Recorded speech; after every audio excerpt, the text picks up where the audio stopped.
Meu caro amigo Luís, boa noite. Estamos on. Ok. Estamos on. Ok. Estamos We're on. on. Ok. É que eu não vejo a bolinha vermelha. Não aí vês a no bolinha som. vermelha porque hoje estamos a fazer uma experiência, Oi, oi, oi, oi, oi, uma oi, coisa oi, oi. completamente nova Por amor de Deus, caro e amigo, você inédita. não me ponha nervoso. E eu com este cabelo sem me pentear nem nada. Estamos a fazer uma coisa inédita, meu caro amigo. Vamos finalmente publicar este vídeo no YouTube e vamos ver como é que fica. Vamos ver como é que fica. Tenho andado a fazer essa experiência com o meu outro projeto pessoal do HMX Podcast e já publiquei três vídeos e não sei, é uma experiência diferente. Vamos lá ver. Vamos lá ver como é que corre. Vamos lá ver. Eu estou com uma cara. Estou contente, mas estou com uma cara porque estou cansado. Estás cansado? Hoje é sábado, estamos a gravar isto sábado à noite. São Dia 12 de fevereiro. 12 de fevereiro, 11h18 da noite. Final já de semana, ou seja, isto não dá para descansar, ainda por cima tiveste passeio toda a noite, não foi? Toda a noite, todo dia todo. Aliás, a quem me tenha mandado mensagens ou dito alguma coisa, também sim, quem me tenha dito alguma coisa por WhatsApp ou mensagens, ou seja do que for durante o dia 12 de fevereiro, isto vai demorar tempo a estar publicado, mas não importa. Passei o dia todo fora de casa. Ainda bem, pá. Passear. Aproveitar o dia e apanhar sol e almoçar a um restaurante asturiano. E foi um belo dia, pá. Foi um belo dia. Depois acabei ali na Praça de Espanha, que a Praça de Espanha aqui de Madrid está toda bonita, com a cara lavada. Tu gostaste do que fizeram? Tendo em conta o que era, sim. Eu comentava isso com os nossos amigos, tendo em conta o que era, que não era nada de especial, porque a Praça de Espanha de Madrid não era uma coisa recomendável, não era destas coisas da gente dizer, se vais a Madrid tens que ir à Praça Maior, passa pela Cibeles, vai ao Retiro, mas eu acho que ninguém recomendava ir à Praça de Espanha, porque a Praça de Espanha não era nada de especial. Então está o grande mérito da nova Praça de Espanha, é que é uma Praça de Espanha que junta, ou digamos que, sim, une Almudena, Palácio Real, Praça de Espanha e Templo de Bode, ou seja, é uma coisa que tu podes fazer hoje em dia. Podes ir a pé sem ver nenhum carro, desde a Basílica de Almudena até ao Templo de Bode. E nesse sentido é bonito, não é? Porque é criar uma área pedonal onde não existia. E depois a grande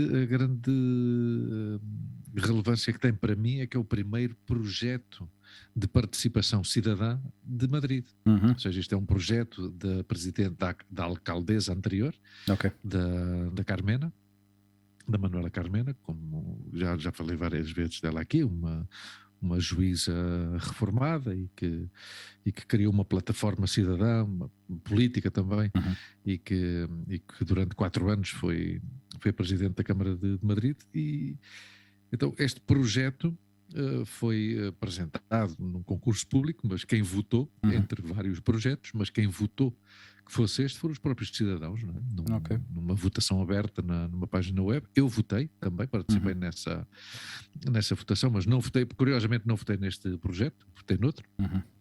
E este é um projeto muito bonito, mas que necessita 10 ou 15 anos para se ver, não é? Porque há muita vegetação, mas que tem que crescer, não é? Então, há muito espaço dedicado à vegetação, mas que está, obviamente, em fase de crescimento. Então é um projeto que nós vamos ter que ver ano a ano como é que evolui, e isso é curioso também. Mas pronto. Sim, para quem não conhece, a Praça de Espanha está situada no coração de Madrid. É um ponto de onde se concentram vários acessos. Quem vem do norte, quem vem do sul, quem vem de este, oeste. É aquele ponto cêntrico e que estava aí um pouco esquecido. Não esquecido, ou seja, não estava aproveitado, não é? A única das poucas referências que eu tenho da Praça de Espanha, não sei se ainda continua a existir, talvez um dos melhores restaurantes chineses que eu já comi, que se encontrava no parque de estacionamento subterrâneo dessa zona. Não sei se tu conheces. Não conheço, mas nunca lá estive e continua a existir. Continua lá então. Sim. Tem um sistema curioso de atendimento, ou seja, bom, vamos lá ver, aquilo não entra dentro dos standards de 4 estrelas de restaurante. E sabes, uma das histórias que eu já ouvi sobre esse restaurante é que esse restaurante fez-se para dar de comer aos cidadãos chineses que terminavam os seus turnos nos restaurantes onde trabalhavam e passavam por ali para comer qualquer coisa antes de ir para casa. Olha que interessante. Porque grande parte da população chinesa de Madrid vive em linha reta desde a zona da Praça de Espanha, em Usera, no outro lado da M30.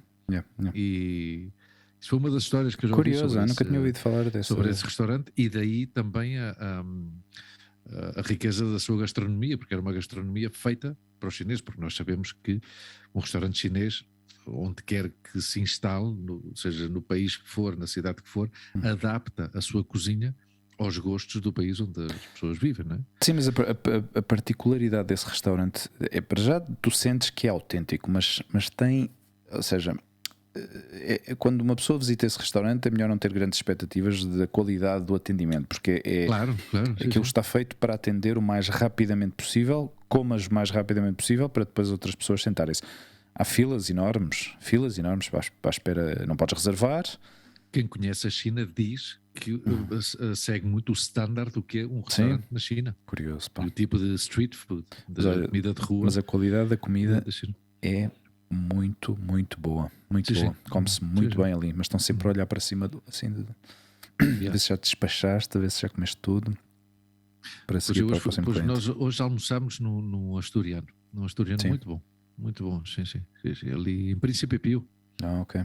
Em Príncipe Pio. E foi um belo passeio pela casa de campo.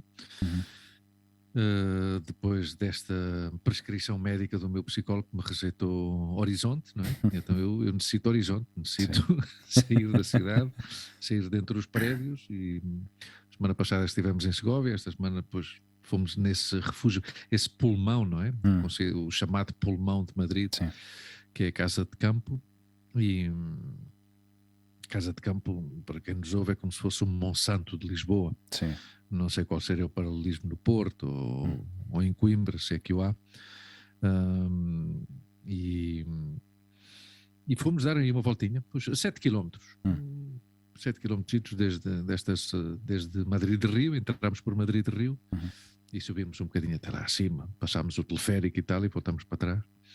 E foi assim, foi um dia bem passado, um dia de sábado bem passado. Bem aproveitado. Sim, bem aproveitado. Sim. E o meu amigo, como é que está? Diga lá. Cansado, a semana foi destas semanas também assim duras, não é? Mas pronto, passou-se e nada, tem estado como aproveitamos a semana para também estar assim um pouco mais descansados das nossas gravações, temos andado aqui a gravar com intensidade. Hoje é o episódio número 80. Não se esqueça. Eu antes ia te dizer, tu és consciente de que estamos a gravar o episódio número 80? Não. Magnífico.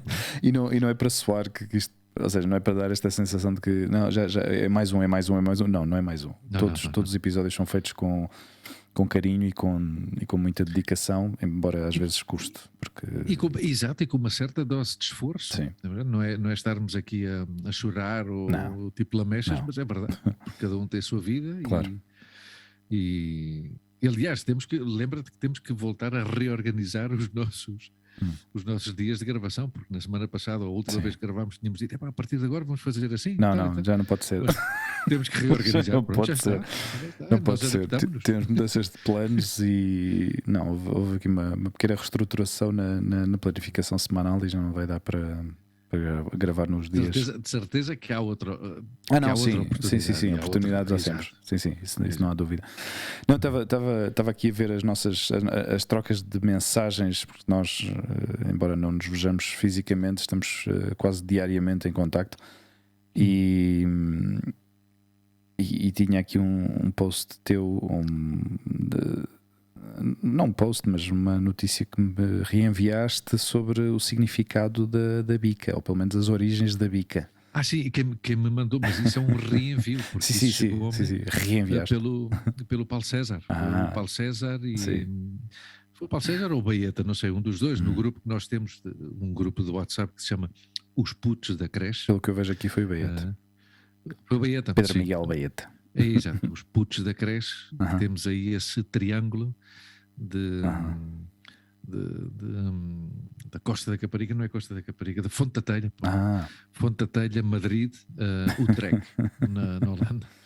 E então andamos aí sempre aí a trocar impressões. Queres esclarecer aos nossos ouvintes quais são as origens da palavra bica?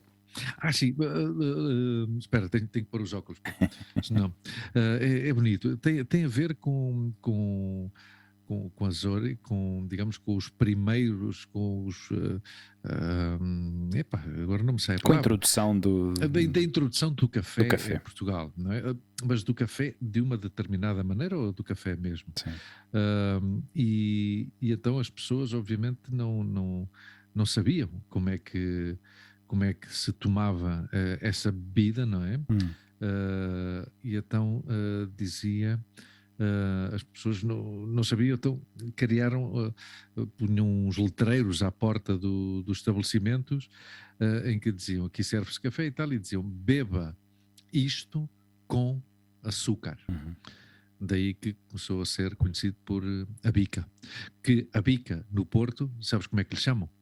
Não, eu já ouvi. Cimbalino. Cimbalino. Mas é por causa das marcas claro, das porque a primeira marca de café que chegou lá, de café expresso, de café que chegou lá, era um Cimbalino. Depois dá-me um Cimbalino. Dá-me um Cimbalino. E era por isso. Então são estas curiosidades. E eu, aos meus amigos, respondi-lhe que quando fui a Cuba, ensinaram-me, um cubano disse-nos a definição da palavra café. Porque ele dizia que na palavra café vinha a forma, a receita, digamos, de como é que se deve servir um café. E a própria palavra era uma sigla dessa receita. Então o café deve-se servir caliente, amargo, fuerte e escasso. Esse é um café. Sim. Isso é a definição de uma bica. Exato. De um bom expresso. Sim, mas é curioso porque a bica pedia que se bebesse com açúcar. O que é curioso, sim. E o cubano diz que se beba amargo. Sem açúcar. Não? Mas isso é uma coisa que se promove hoje em dia com o tal café de especialidade que eu aqui tenho falado tanto ultimamente. É promover realmente digamos, o degustar do café sem o açúcar. Ainda vemos muitos clientes que pegam sempre no saquito não sei se em português se diz sacarina, do adoçante, não é? O edulcorante. E aqui em Espanha também as pessoas não estão nada habituadas a tomar o café sem o açúcar. E é uma batalha constante com os baristas de café de especialidade com os clientes, e às vezes há troca de não, experimente primeiro sem o açúcar, primeiro experimente sem o açúcar. E claro, há pessoas que dizem: mas raios é que me estás a dizer, porque eu tomo isto há anos e agora vejo-me tu dizer como é que eu tenho de tomar o meu café todos os dias. Não. Mas olha que isso abre um debate, tá? Claro que sim. Isso abre um debate, porque para o barista é como um sacrilégio pôr açúcar, claro. Exato. No fim de contas, tem uma razão de ser.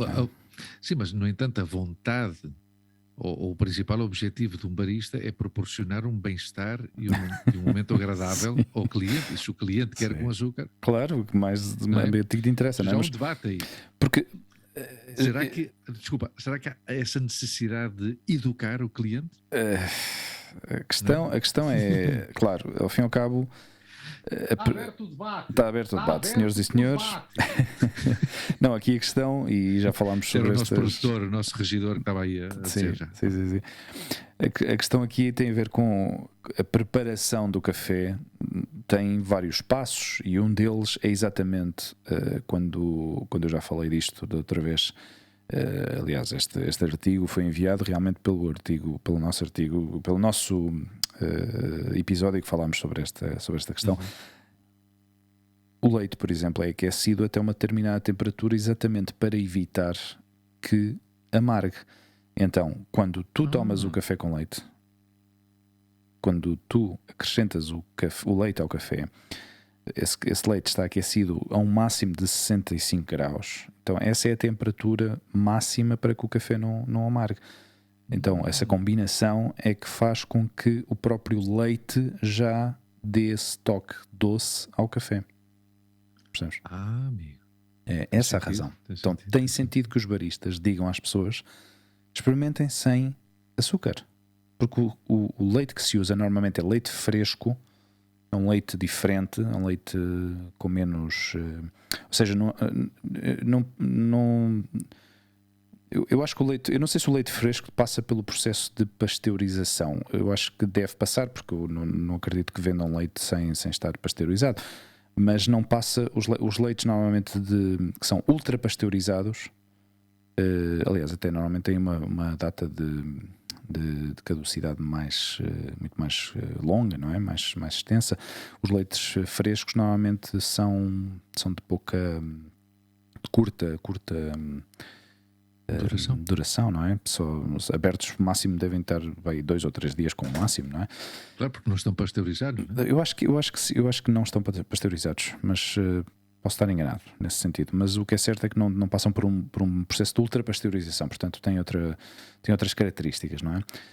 E é por essa razão, basicamente é isso. Portanto, as pessoas, se ouvirem isto, entrarem numa cafetaria de especialidade e ouvirem o barista pedir, não, experimentem sem açúcar e vão ver que não é uma sensação tão agressiva. Agora, outra questão é o expresso. O expresso já é outra história, porque eu acho curioso o artigo, porque este artigo que tu me passaste foi quando a brasileira abriu a primeira pastelaria, não é? Claro. E as pessoas não estavam a beber café. Mas o que eu acho curioso era como era de imaginar, ou seja, não sei porque que fosse assim tão fácil de imaginar, mas pronto, as pessoas não gostavam do sabor. O responsável da cafetaria avisava as pessoas, portanto, escreveu aquele cartaz do beba isto com açúcar, exatamente porque as pessoas não gostavam do sabor. E é certo, o café à primeira, quando tu tomas um expresso, aquilo tem um sabor. Se não for bem preparado, pode ter diferentes... Um sabor muito amargo, não é? E sim, forte. ou ácido. Ou seja, acho que são 3 ou 4 processos ou partes de extração em que há uma parte amarga, uma parte doce e depois há uma parte ácida. Então, dependendo dos tempos de extração, de quantidade de água e do tempo em que a água passa pelos grãos de café, obtém-se todas essas fases no momento da extração. É complexo. Por isso é que os cafés, quando tu lês as características do café nas etiquetas, vês as notas de cata e normalmente ali diz-te quais são as características desse café. Se são ácidos, se são frutados, se sabem a nectarina, se sabem a chocolate, se sabem a não sei o quê. Então, o próprio barista, se acerta com a receita dos tempos de extração da máquina expresso, consegue essas notas de cata do café. É uma coisa espantosa. Vamos deixar de falar de café. Outra coisa que é brilhante e absolutamente espantosa, queridos ouvintes, é que nos últimos 3 ou 4 dias o nosso querido amigo Hugo foi-me mandando mensagens com tópicos de assuntos que queria falar. De maneira, caro amigo, vamos abrir o debate. Do que é que o meu amigo quer falar? Diga. Não, foram coisas que eu fui vendo. Foram coisas, porque saiu uma notícia, e isto tem a ver com um dos nossos últimos episódios. Aliás, o nosso último episódio, não pude votar. Saiu outro artigo se não me engano, foi no Público, onde faziam menção de que se estavam a anular vários votos dos imigrantes. Acho que chegaram-se a cancelar à volta de 20 e tal mesas de voto. Portanto, eu não sei se isto depois tem algum impacto a nível de resultados finais.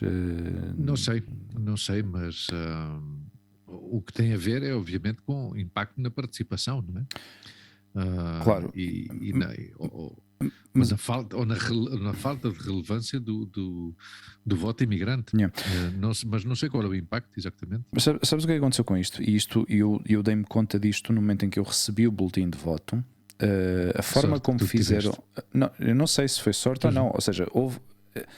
E eu acho que milhares de pessoas, ou pelo menos centenas de pessoas, não devem ter visto ou lido bem as instruções que vinham juntas com o envelope, porque diziam claramente que era necessário colocar uma fotocópia do bilhete ou do cartão de cidadão.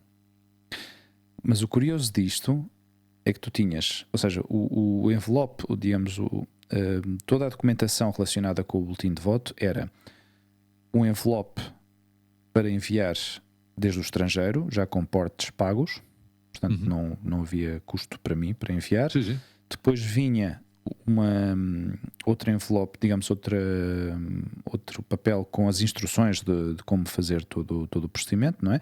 Vinha o boletim de voto com as opções para votar. Depois vinha um envelope verde mais pequeno para tu dobrares em 4 o teu boletim de voto e introduzir nesse envelope, que se tinha que introduzir nesse envelope de portes pagos. Mas atenção, o bilhete, o cartão de cidadão não podia ir dentro, não podia ir junto com o boletim de voto. Com o voto. Tinha que ir fora do envelope verde.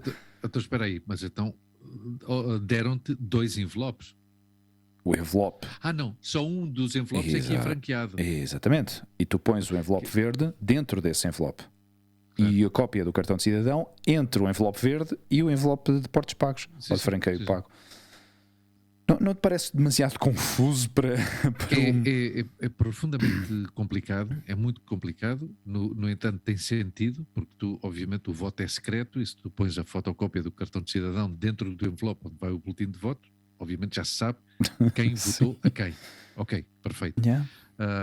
Mas a razão pela qual, mas deixa-me só à parte, a razão pela qual foram anulados esses votos foi exatamente pela falta do bilhete do cartão de cidadão. Sim, dizem aí mesmo, dizem isso. Agora, também é certo uma coisa, eu nunca votei por correio. Também foi a primeira vez, hein? Nunca. Não sei qual é a forma. Claro, a Montse sim, que já votou por correio várias vezes nas eleições legislativas de Espanha, e claro, é diferente, né? Porque ela está no seu próprio país e ela confirma a sua identidade nos correios, na estação dos correios onde vai entregar o voto. Ok. Aqui, apesar de ser a priori complicado, faz sentido que as pessoas se identifiquem. Faz sentido que as pessoas se identifiquem. Mas pronto, é o que tu dizes. Não, eu estava agora aqui a abrir a CNN Portugal e dizia as palavras mais repetidas são que se trata de um escândalo, um enorme desrespeito e uma frustração. Diz que é assim que os portugueses residentes no estrangeiro reagiram à notícia desta quinta-feira, que dava conta de que mais de 80% dos votos do Círculo Eleitoral da Europa foram anulados. Imagina. Ou seja, então, e parece ser que é o que tu dizes, em causa estão os votos não acompanhados de cópia do cartão de cidadão. Eu achei... Então, não sei se é que eles mudaram o sistema, porque, insisto, ou seja, eu nunca votei por correio, não sei. Eu fiquei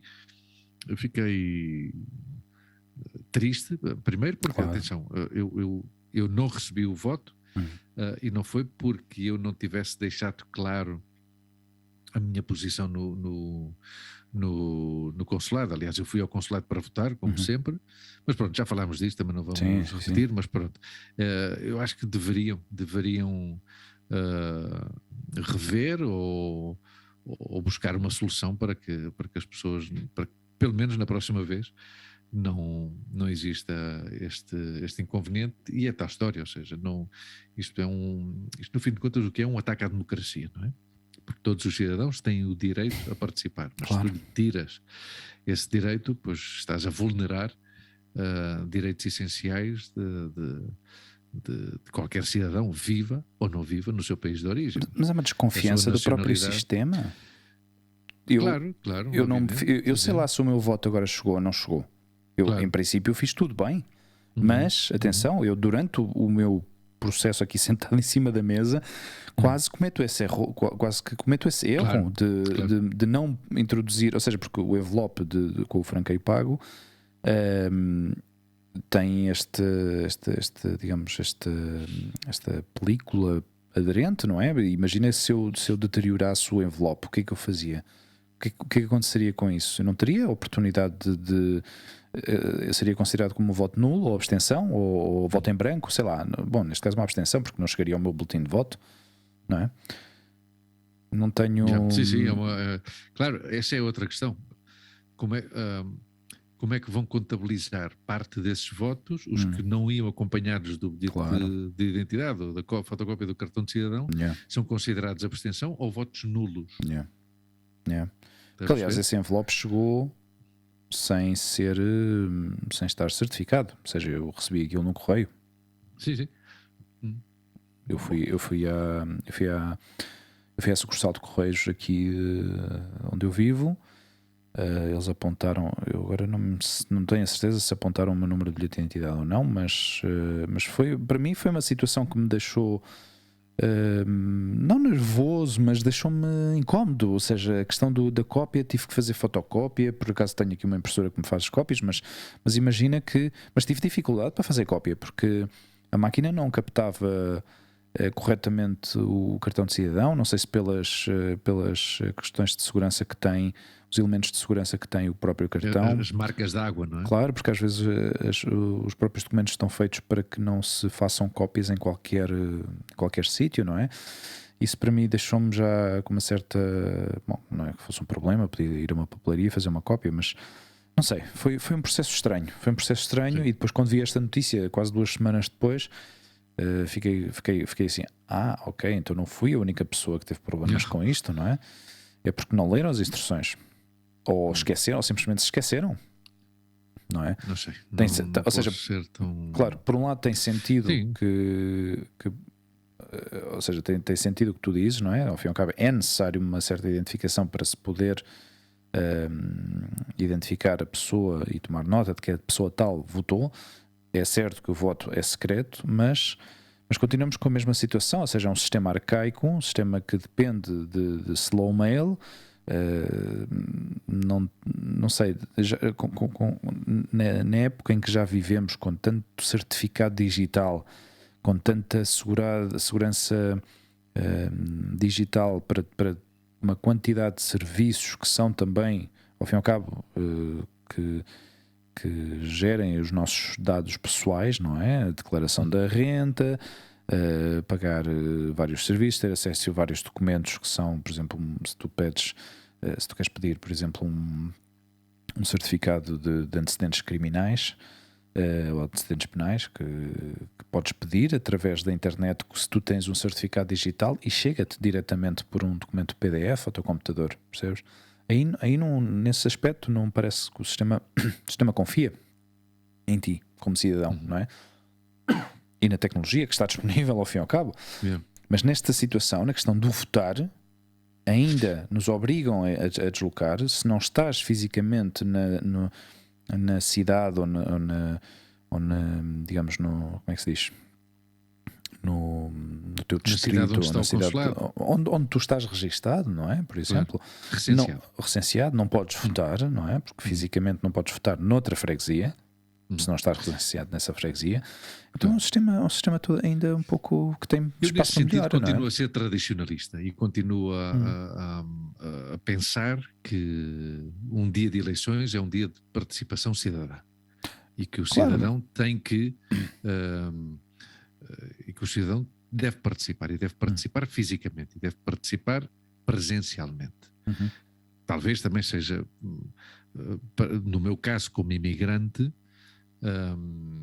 no meu caso como imigrante tenho vantagem de que vivo numa cidade onde está o meu consulado, não é? Ou seja, há pessoas como o nosso amigo Jorge Ferreira que vivem na província de Cádiz, na zona do campo de Gibraltar, e tem que ir a Sevilha, que está a 1h30, não é? Porque é o consulado mais perto. Mas insisto, ou seja, e eu falo dentro da comodidade que tenho de que vou a pé ao consulado onde eu voto. Mas continuo a achar isso, continuo a achar, a ter essa visão quase que poética, ou essa visão romântica de levantar-me de manhã e ir votar. No entanto, eu entendo que se devem de criar facilidades para que todas as pessoas votem e que os tempos evoluem e que há meios, já falámos disto várias vezes, em que há meios para facilitar o voto às pessoas e para que o voto seja seguro e ágil. Claro. Eu, no meu caso, insisto, continuo a defender que faz parte do ritual da homilia, uma pessoa levantar-se e isso. Eu fui a pé. Aliás, desta vez até fui de moto porque depois ia fazer uns recados. Mas eu ia na moto e parecia que era um miúdo de 12 anos na bicicleta na terra no verão. E saí do consulado desfigurado. Triste, mas pronto, já está. Já falámos disto no outro programa e vamos para a frente. Próximo tópico com o meu amigo Hugo. Não, mas antes de terminar, ou seja, antes de avançar, eu acho que eu estou de acordo contigo que é um dia, devia ser um dia de festejar, de celebrar, de sentir-se, bom, as pessoas que se sentem patrióticas e patriotas. Nem é por patriotismo, nem é por patriotismo. Não, eu sei que tu não tens esse sentimento, tendo em conta que vivemos num país que tem uma democracia tão jovem como a nossa, tendo em conta que somos naturais de um país que saiu de uma ditadura de mais de 40 anos, temos que celebrar a democracia, temos que continuar a celebrar a democracia. Talvez, se calhar, um francês já está mais que acostumado e tem a democracia intrínseca, tem a democracia impregnada e o sentido da república tem impregnado no seu ser, porque obviamente tem mais de 200 e tal anos de vantagem em relação a nós. Já está, mas nós ainda estamos, nós só temos democracia há 48 anos. Sim, mas as percentagens de abstenção são demasiado altas para que não se criem condições a que este sistema se melhore. E é uma coisa que não se investe. Condições para aumentar a abstenção. Claro, com estas situações ainda mais. Mas não se investe em recursos nem se criam as condições para melhorar este sistema. Eu acho que se devia alterar. E é o mesmo sistema há décadas que funciona assim. Papel, vais fisicamente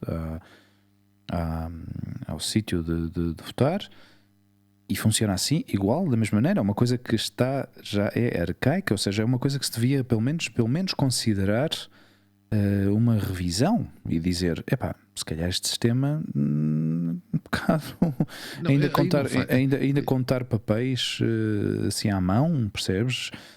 Não sei, eu acho que pelo menos devia dar uma olhadela a isso e o que faz é o voto, se tu defendes, por exemplo, a questão do voto informático, há tanta forma de corromper os sistemas informáticos, sabemos disso, ou seja, o que aconteceu agora há uns dias com a Vodafone em Portugal, o que já tinha acontecido anteriormente com o Jornal Expresso, esses ataques cibernéticos que existem.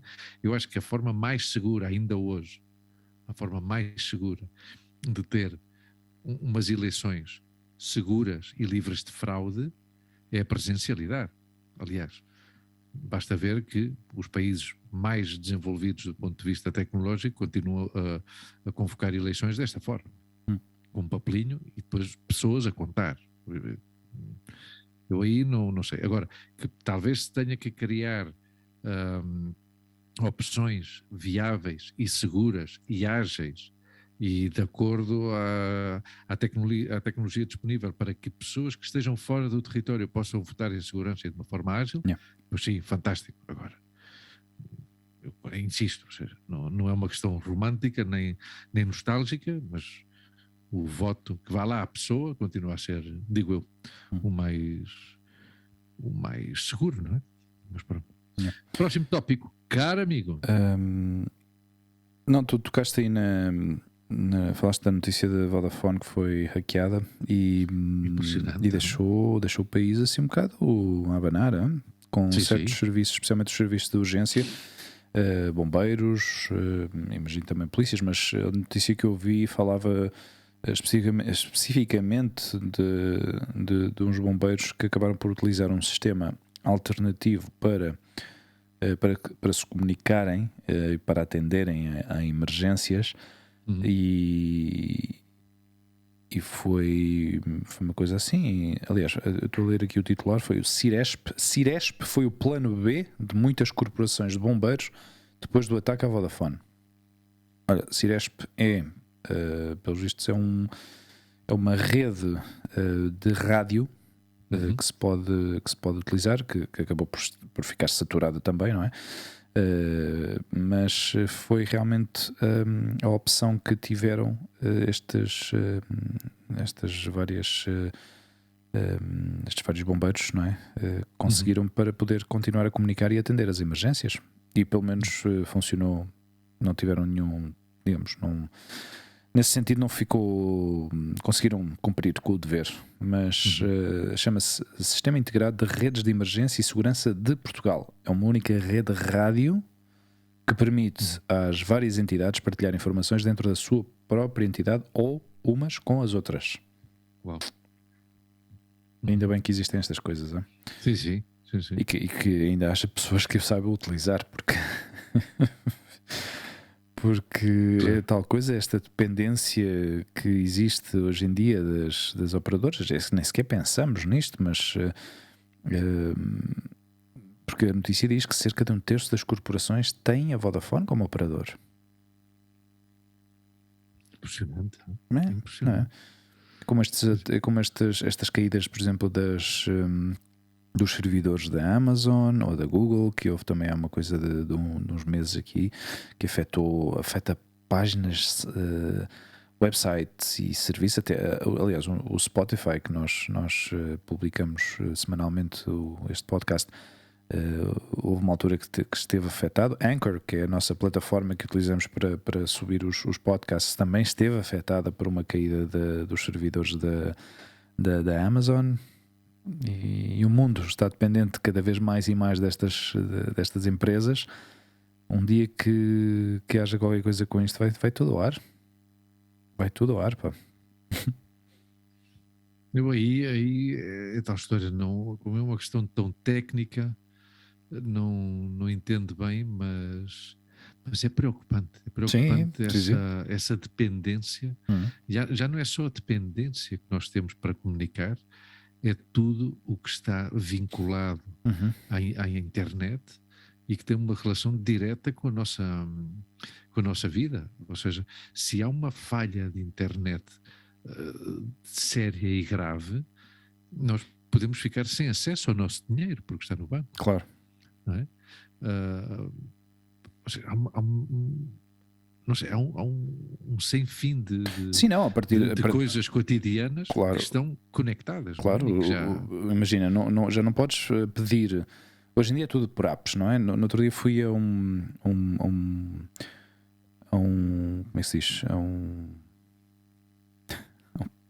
Não sei. A um centro desportivo. Ok. A um polidesportivo. Um pavilhão desportivo, caramba. Para saber preços e disponibilidade para umas aulas para a pequenita. E a primeira coisa que a pessoa que me atendeu me diz, mas isto é típico comportamento de funcionário, não é? De funcionário público aqui em Madrid. Tem que descargar-se na app. Não podem mirar na app. Mas disse-me assim como 3 vezes: app. E eu a pensar, mas ok, mas não podes dar mais informação? Estou por lá app, não? Sim, por lá app. Ok, ou seja, é um centro desportivo que reabriu aqui na Alameda de Osuna, aqui perto. Esteve fechado durante meses para reformas, e eu entrei naquilo e pensava, vou encontrar aqui um espaço completamente renovado e tal. E entro e é horrível, feio. Parece que aquilo nunca fechou, parece que esteve sempre aberto e que já está a funcionar há 15 anos. É destes polidesportivos que tem piscina, mas são municipais, não é? Yeah. Mas é enorme, aquilo é enorme e não é assim tão antigo. Mas eu pensei, não é? Ok, estão a fazer reformas, estão a fazer obras de reestruturação e tal, isto vai ficar fixe, pelo menos, não sei. Entrei e tinha este aspecto feio, velho, escuro, A pessoa que me atendeu também parecia que não tinha saído dali, ou seja, ou que lhe colocaram se calhar na outra ponta da cidade e estava amargado, ainda mais amargado. Não sei, fiquei um pouco surpreendido pela reação e tudo app. Ok, então se eu não tenho a app, se eu não tenho telefone, não tenho acesso ao serviço, não posso saber informação, não me posso inscrever, o que acontece? Não é? Cai-se a app, lá se vai toda a informação. Deixas de ter acesso aos teus dados médicos. O teu médico deixa de ter acesso a passar receitas informatizadas, não é? Ainda bem que depois eles podem passar à mão, mas depois, se calhar, na farmácia não tem acesso à informação telemática para que possam passar a receita ou possam passar os teus medicamentos. Sei lá, tanta coisa que está cruzada. Já. Bem, tu sabes o que aconteceu, não sei se viste o que aconteceu aqui em Espanha, mas aqui em Espanha, em Portugal sei que existe também, e as pessoas que nos ouvem de outros países, imagino que existe esta plataforma que é o change.org, que é uma ONG, uma plataforma que reúne assinaturas, não é? Que as pessoas querem, que o governo querem fazer pressão, não é? É como criar um lobby popular, não é? Okay. Um lobby do povo. Querem fazer pressão para que o governo legisle sobre determinados aspectos. Pois um reformado de 78 anos criou uma petição. Acho que em Portugal há uma aplicação que se chama Petição. Okay. Acho que é assim. Uma petição para que os bancos deixassem de estar tão informatizados e de que tudo se tivesse que fazer de uma forma remota através do computador, porque há muitas pessoas, idosos na sua grande maioria, reformados, que não têm acesso à internet, ou por ignorância, ou porque não lhes faz falta, basicamente, e conseguiu reunir as assinaturas suficientes, reuniu-se com a Ministra da Economia, que a priori isso era uma boa notícia e pensava-se, ok, se eu já estou reunido com a Ministra da Economia, isso significa que a Ministra da Economia vai fazer pressão sobre os bancos para que tenham isto em consideração e que não deixem de atender de forma analógica parte dos seus clientes. Efetivamente reuniu-se, e qual foi o recado, digamos assim, ou a decisão da Ministra da Economia, que vai deixar que sejam os bancos a decidir o que é que querem fazer, se voltam a dar um atendimento analógico ou não a estes clientes. Resultado, não serviu absolutamente para nada. Claro. Isto foi mais uma prova de que quem controla isto são os grandes grupos financeiros, como são os bancos e as grandes empresas. E como é que os bancos vão garantir um serviço analógico, um serviço humano aos seus clientes, se cada vez estão a despedir mais pessoas, não é? E o futuro do banco, o futuro dos bancos, ou o futuro da atividade financeira, é cada vez ter menos pessoas a trabalhar. Ou seja, esse capital humano não faz sentido, porque eles assumem que todas as pessoas têm acesso à internet. O qual não é assim, e é certo que já andamos há 30 anos com a internet, ou de uma forma assim mais acessível nos últimos 15 anos, provavelmente, mas claro, ainda se há desigualdades sociais, as desigualdades sociais vêm-se plasmadas em muitos aspectos, e um dos aspectos é este, não é? Ou seja, pessoas que não têm um acesso à internet com a facilidade que têm outros. E é assim, não é? Então isso foi um movimento que a priori foi bastante bonito e quase romântico e quase uma quimera, não é? Como um Quixote a lutar contra os seus moinhos, que à partida uma pessoa pensa, este homem conseguiu uma vitória dos diabos, mas afinal não foi uma vitória tão grande. Carlos San Juan, 78 anos. Sim, Carlos San Juan, isso é. O que eu vi ao longo destes anos foi uma aceleração tão grande na introdução de sistemas informatizados que deixou para trás uma grande percentagem da população. até eu que estou familiarizado com estas coisas, às vezes custa-me entender como é que se processam certas coisas, especialmente. Eu aí talvez diria que seja pela forma como estão construídos certas páginas web ou o próprio sistema público de acesso à informação, embora esteja disponível, mas fazem-te, se tu queres ter acesso a X coisas, tens que primeiro tirar o certificado digital, mas para tirares o certificado digital tens que pedir uma marcação na tua junta de freguesia, tens de apresentar lá, depois eles mandam-te um link para o teu correio eletrónico, mas vês, tudo associado a isso, tu tens que estar digitalizado, a tua vida tem que estar digitalizada, não há forma de ter isto sem estares digitalizado. Ou seja, uma pessoa com os seus 60, 70, 80 anos que não sabe e que depende se calhar de família, dos filhos, sei lá, de pessoas mais novas ou mais jovens para ajudar com este tipo de coisas, estão tramadas, pá, estão lixadas, meu. E depois a falta de empatia por completo das pessoas que estão detrás dos balcões, não é? De não entender a dificuldade que as pessoas têm para navegar por este mundo.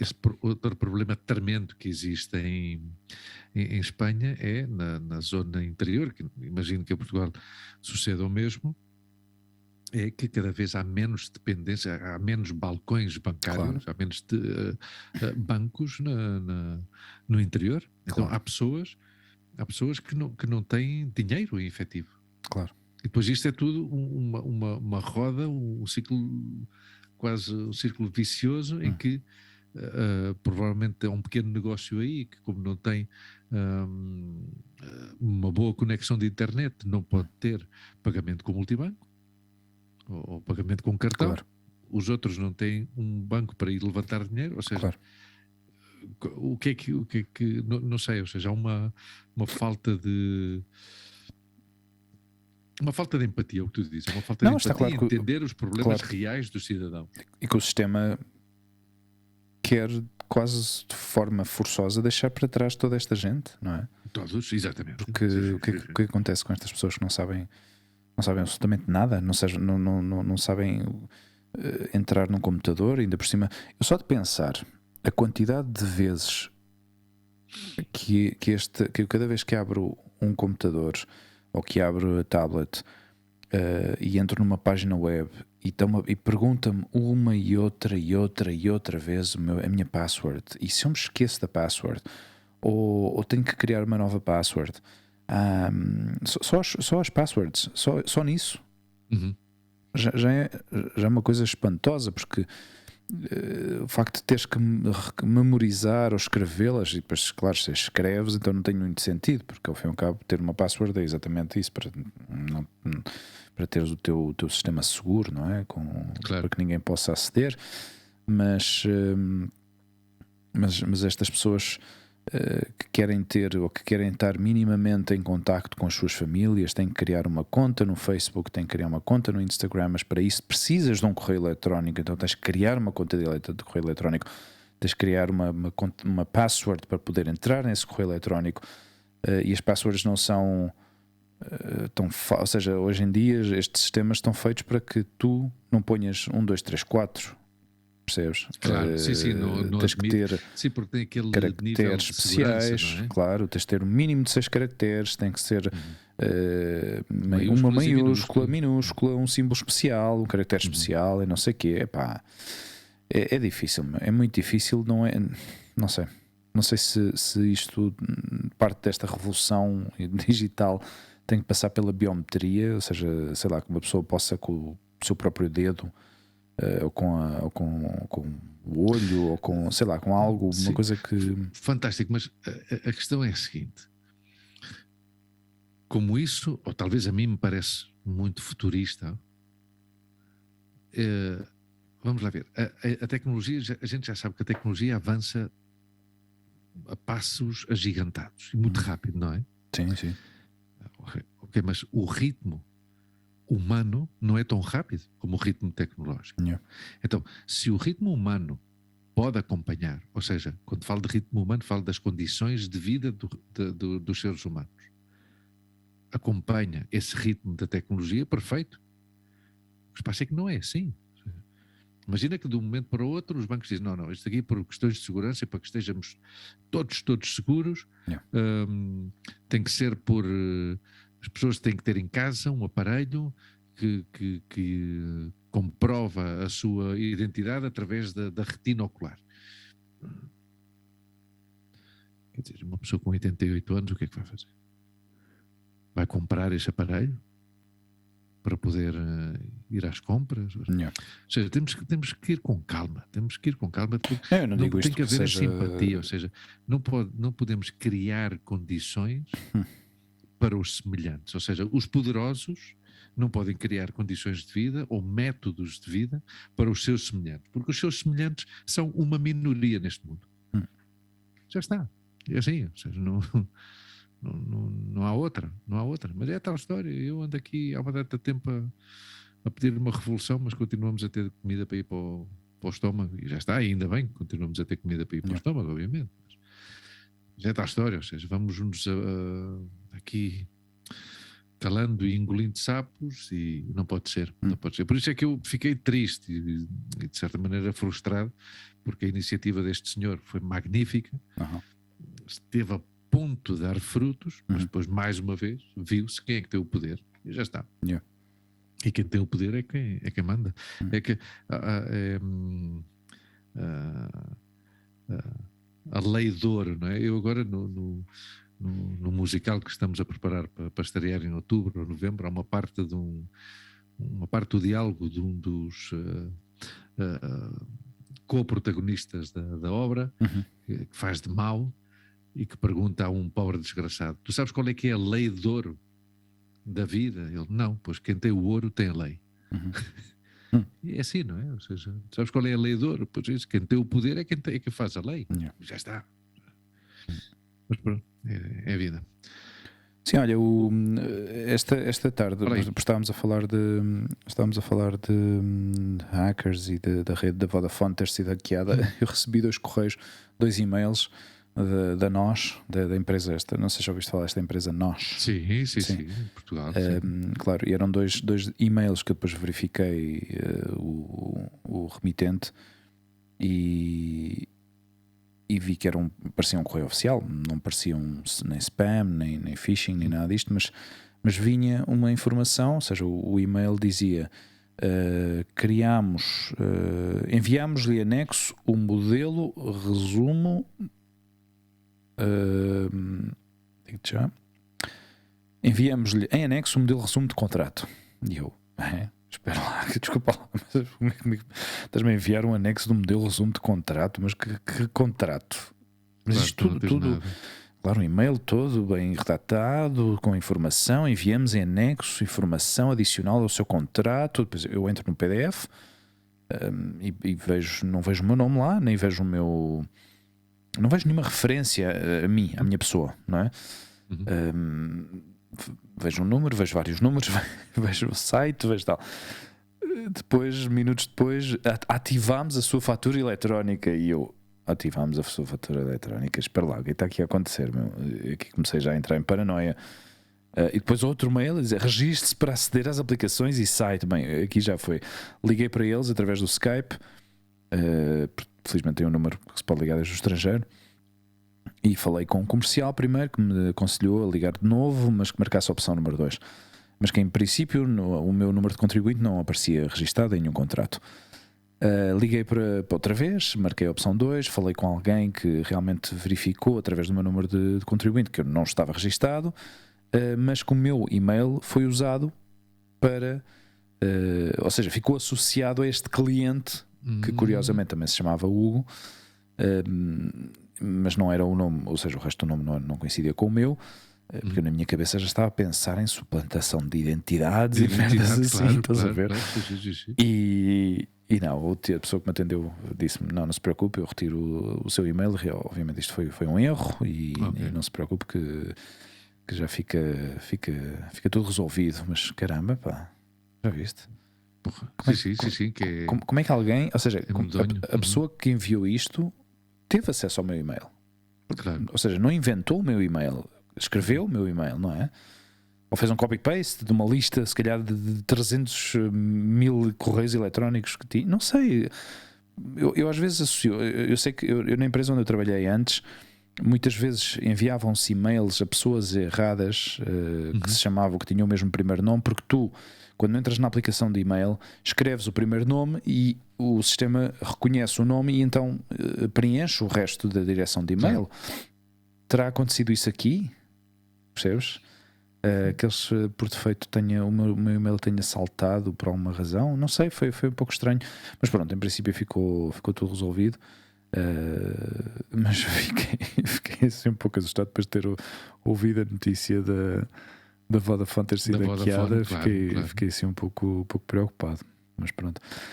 Continuamos a falar de tecnologia e houve, bom, já sabes que a SpaceX, a empresa do nosso amigo Elon Musk, que é ouvinte assíduo do nosso podcast, escreveu-me no outro dia. Sim. Sim. Sim, ele já me disse, hey Hugo, your podcast is really nice. Mas ele escreve em português. Sim? Deve ser estas merdas que ele agora põe no cérebro das pessoas, da Neuralink, ou Neuralink, como é que se chama? Tu sabes que ele é sul-africano. Claro, tem todo o sentido então que responde em português. Não, é que uma senhora que trabalhava na casa dele, no serviço, era portuguesa. Uma senhora portuguesa de Aveiro. Ensinou-o a falar português. Maria das Neves. Desde que ela era Maria das Neves. Sim. E ensinou a falar português. Maria Snow. Maria Snow. Mary Snow. Mary Snow. Mary Snow. E ele fala com sotaque, obviamente. Claro. Fala em normal, mas fala em português. Mas fala, epá, olha. Sim. Good for you, Elon. Good for you. Eu chamo-lhe o Elão. Olha, então a SpaceX mandou 48 ou 46 satélites lá para cima, outra vez, porque eles continuam nesta expansão, não é? Este serviço global que ele quer estabelecer à volta do planeta Terra. Não sei se quantos satélites é que falámos nisto, mas eram milhares de satélites à volta à volta da Terra. E esta vez mandaram outros tantos, mas parece que uma tempestade solar afetou, digamos, porque o foguete quando descola da Terra tem duas ou três fases, não é? Para alcançar a altitude de órbita, que são 500 e tal quilómetros, separa-se em várias fases, não é? Para continuar a dar impulso para que o foguete continue a subir e a subir e a subir. Mas por esta razão os satélites não conseguiram alcançar a altitude suficiente para manter a órbita, então caíram à volta de 40. Então é provável que, não sei se nós aqui teremos a oportunidade de ver, mas vão-se ver esses destellos dos satélites a entrar na atmosfera do planeta e vão-se desintegrar. Claro.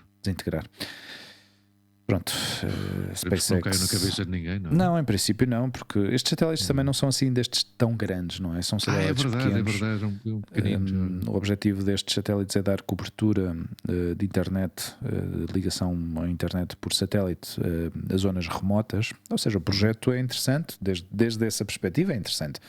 Mas o que é certo, e obviamente já tem recebido muitas críticas sobre esta questão, é que vão encher o espaço de lixo e de possíveis colisões que já aconteceram também, não é? Aliás, há coisa de um mês e pico, os russos lançaram como é que se diz? Um míssil para destruir um satélite deles que já não estava a funcionar, mas continuava em órbita. Essa explosão acabou por gerar lixo espacial, e a Estação Espacial Europeia, a Estação Espacial Internacional já teve que fazer pelo menos 2 movimentos de modificação de altitude para evitar esses detritos. Ou seja, aqueles escombros são mais escombros. Não, mas é que aquilo aliás, isto é uma situação que cada vez mais se está a falar do lixo espacial, porque há objetos que eles dizem que a maioria dos objetos são visíveis desde a Terra, ou seja, através de telescópios eles conseguem identificar, ou através de outros satélites são capazes de identificar esses escombros, não é? Porque têm tamanho suficiente para conseguir, para que se detetem, e então eles conseguem evitá-los. Depois avisam com antecedência, metem toda a gente em pré-alerta, disparam uns jatos de ar, ou o que seja, e a estação espacial sobe ou desce, dependendo da trajetória desses escombros. Mas há outros tantos que não são visíveis, porque são demasiado pequenos. Agora, aquilo viaja a não sei quantas 1000 vezes mais rápido que uma bala, percebes?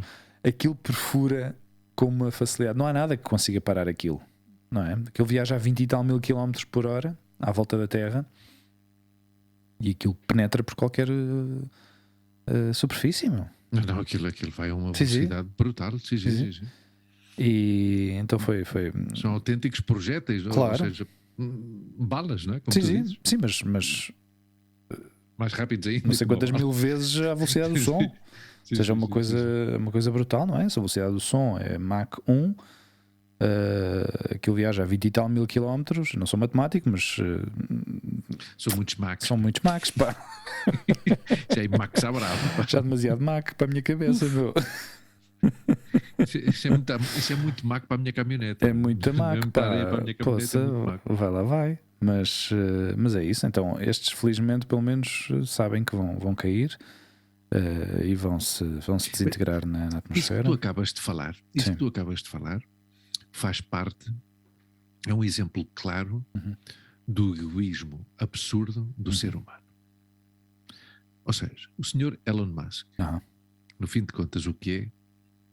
Pode ter grandes defensores, porque está a desenvolver a tecnologia, e provavelmente essa tecnologia no futuro tem uma aplicação à vida cotidiana das pessoas para melhorá-la, esperemos que assim seja. Sim. Mas no fim de contas, o que é um egoísta? Porquê? Porque está a criar lixo espacial, mas importa-lhe absolutamente uma merda.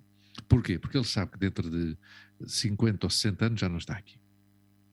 E isto é o que acontece com todos nós, no fim de contas, que estamos a dar cabo deste planeta, estamos a destruir este planeta. E eu continuo a dizer uma coisa que nós já falámos disso aqui algumas vezes. Provavelmente o facto de nós termos tido filhos foi um ato de inconsciência. Porque estamos a deixar ou bem para os nossos filhos, ou para os nossos netos, ou para os nossos bisnetos, porque se nós concebemos filhos, há uma possibilidade de que a gente possa ter netos, não é? Sim. E é provável que possamos ter bisnetos, mesmo que a gente já não esteja cá para os conhecer.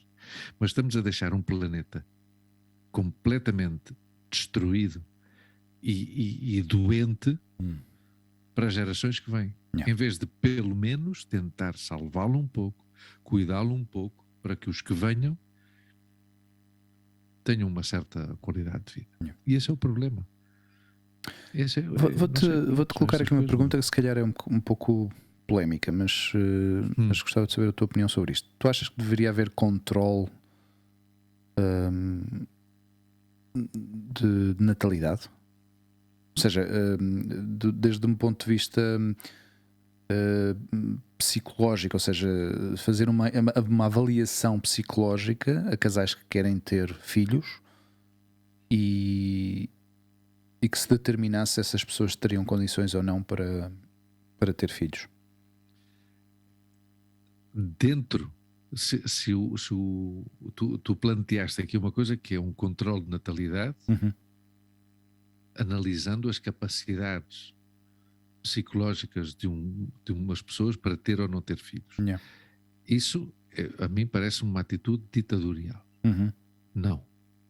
Que tem que haver controle de natalidade, provavelmente sim. Em zonas específicas do planeta, em que há uma alta natalidade, desproporcional às condições de vida que existem. Agora, nem creio que haja ninguém com uma capacidade moral suficiente de determinar quem pode ter filhos ou quem não pode ter filhos. Porque por essa ordem de ideias, os pais do Adolf Hitler foram os inconscientes porque deram à luz. Mas isso eles não sabiam, não. Como? não sabiam o que ia acontecer. Claro, pois, e quem somos nós, ou quem é um possível comitê de experts para saber se um casal pode ter filhos ou não? Claro. Não, eu nesse sentido não creio que deva haver um controle de natalidade. Aliás, considero que não deve haver nenhum tipo de controle de natalidade. O que deve haver é um aumento das condições de vida das pessoas para que a natalidade seja controlada. Quero eu dizer. Por exemplo, em Espanha, que é um país onde nós já levamos há mais de 20 anos a viver. Se tu vês bem, em Espanha, e não temos aqui dados sociológicos, nem estadísticas, mas é fácil de chegar a esta conclusão. Digamos que só há 2 tipos de famílias em Espanha que têm 3, 4 ou mais filhos. Ou são famílias com um alto poder adquisitivo, inclusivamente por questões religiosas, nem vou entrar aí. Famílias com alto poder adquisitivo que podem ter 3, 4 e 5 filhos. E depois há casais onde lhes falta uma ajuda no sentido do planeamento familiar, que vivem em condições de pobreza ou de quase no limite da pobreza, e que por falta de educação e por falta de um planeamento familiar têm muitos filhos. Depois estão os do meio, não é? Que são os que sobrevivem, que têm uma certa formação, alguma formação, ou pelo menos alguma consciência de dizer, eu não posso ter mais de 1 ou 2 filhos, ou não posso ter filhos. Não é? Então, onde é que nós temos de controlar? Temos de controlar nas classes altas ou nas classes baixas?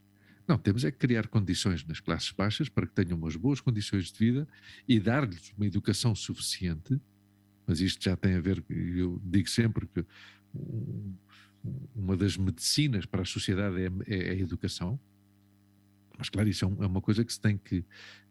É preciso paciência, não é? Porque são necessárias gerações. Então, se tu educas as pessoas, pois provavelmente, se tu educas as pessoas e crias condições de vida para que todas as pessoas possam ter, claro, porque no fim de contas a natalidade é importantíssima, sobretudo na Europa, que temos uma população envelhecida. Sim. Mas eu controlaria, não um controle de natalidade para que haja menos, mas para que haja melhor natalidade. E para que haja pessoas que possam ter filhos e dar aos seus, e ter a capacidade de dar aos seus filhos o que eles merecem, não é verdade? Isso é o que eu diria, não é? Não, porque isto é destas coisas que às vezes se ouve, não é? Que às vezes fala-se assim, petit comité, de que há pessoas que realmente não têm condições psicológicas para terem filhos, não é? E a forma de educá-los também não é a mais adequada, mas realmente deixar isso nas mãos de organizações ou de um governo seria perigoso, não é? Bom, aliás, os chineses já fez isso, exatamente, de controlar. Aliás, só havia um controle, não podiam ter mais de 2 filhos, não era? Era uma coisa assim. Acho que era uma coisa assim. Havia um controle dos chineses. Não sei se isso ainda continua em efeito ou não, mas havia... Olha, vê bem, as incongruências destas coisas. Agora estavas a falar disso da natalidade. A Alanis Morissette, lembras-te da Alanis Morissette? Sim. A Alanis Morissette, há muitos anos, liderou um movimento de zero natalidade. Ela dizia, porque ela também tinha essa preocupação, não é? Com a população mundial. Ela pensou, ela fazia parte desse movimento, que não podemos ter filhos, temos que parar de ter filhos. Ela tinha essa coisa. Tem 3 filhos ela. Ou seja, que às vezes esses movimentos nas cabeças das pessoas são também bastante voláteis, não é? Não, agora penso isto e depois penso aquilo. Não, querida, você se tem condições, traga 3 filhos ao mundo. Mas, já que falas nisso, vou falar do ponto de vista pessoal. Ainda esta semana, ao jantar, eu, a Lua e a Monte estivemos a falar disso, sobre o facto dela ser filha única. E estávamos a dizer, mais uma vez, há coisas que ela vai compreendendo melhor com os anos, não é? E explicávamos-lhe porque que só tivemos uma filha. primeiro está o aspecto logístico, não é? Pois não temos aqui família, não podíamos recorrer à ajuda dos avós, ou de uns tios, ou de uns primos. Fica com o menino, não tínhamos essa solidariedade familiar, não é? Pois não tínhamos, paciência. Não podemos culpar ninguém, porque fomos nós que decidimos sair das nossas raízes. Pronto, já está. E depois estava a questão que nós sempre pensámos, que é: se eu tiver condições económicas para dar aos 2 filhos o que quero dar a um, eu tenho 2. Mas nós, economicamente, tudo o que nós podemos dar à Lua, só podíamos dar à Lua. E por isso é que nós decidimos só ter um filho. Isto também significa que nós não, e desde o início, não só nisto, em outros aspectos, nunca cedemos a essas quase obrigações sociais, não é? Que as pessoas, que às vezes inconscientemente nós estamos obrigados, porque a sociedade nos pressiona a casar, a comprar uma casa, a ter isto, a ter aquilo, fazer férias daqui, não sei o quê. Não, a gente fomos nesse sentido, conseguimos manter uma personalidade própria, digamos assim, e fazer as coisas à nossa maneira. E pronto, e já está. Ou seja, os 6 anos que a Lua foi para a Inglaterra, 7, as coisas que a gente faz, o que nós lhe pudemos dar, se nós tivéssemos tido a capacidade económica para dar a 2 ou a 3, depois teríamos tido mais filhos. Mas como não tivemos, pois, paciência. Se calhar outras pessoas dizem: és um cagão, tinhas que arriscar e não sei o quê.